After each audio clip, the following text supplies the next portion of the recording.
ಇನ್ನು ವಿಧಾನಸೌಧದಲ್ಲಿ ರಾಜ್ಯ ಸಚಿವ ಸಂಪುಟ ಸಭೆ ಆರಂಭ ಆಗಿದೆ. ರಾಜ್ಯ ಸಚಿವ ಸಂಪುಟ ಸಭೆ ಆರಂಭ ಆಗಿದೆ. ವಿಧಾನಸೌಧದಲ್ಲಿ ಸಿಎಂ ಸಿದ್ದರಾಮಯ್ಯನವರ ಅಧ್ಯಕ್ಷತೆಯಲ್ಲಿ ನಡೀತಾ ಇರುವಂತಹ ಸಂಪುಟ ಸಭೆ. ಮುಡಾ ಹಗರಣಕ್ಕೆ ಸಂಬಂಧಪಟ್ಟಂತೆ ರಾಜ್ಯಪಾಲರು ಪ್ರಾಸಿಕ್ಯೂಷನ್ಗೆ ಅನುಮತಿಯನ್ನ ಕೊಟ್ಟಿದ್ದಾರೆ. ಸಚಿವ ಸಂಪುಟ ಸಭೆಯಲ್ಲಿ ಈ ಒಂದು ವಿಚಾರವೇ ಪ್ರಮುಖ ವಸ್ತುವಾಗುವ ಸಾಧ್ಯತೆ ಇದೆ. ಇದರ ಬಗ್ಗೆಯೂ ಕೂಡ ಸಚಿವ ಸಂಪುಟ ಸಭೆಯಲ್ಲಿ ಚರ್ಚೆ ನಡೆಯಲಿದೆ.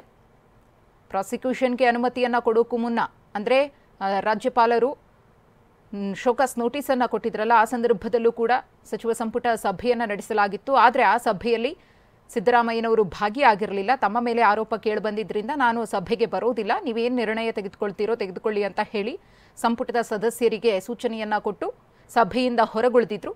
ಇದೀಗ ವಿಧಾನಸೌಧದಲ್ಲಿ ಸಚಿವ ಸಂಪುಟ ಸಭೆ ಆರಂಭ ಆಗಿದ್ದು ಸಿಎಂ ಸಿದ್ದರಾಮಯ್ಯನವರು ನೇತೃತ್ವವನ್ನು ವಹಿಸಿದ್ದಾರೆ.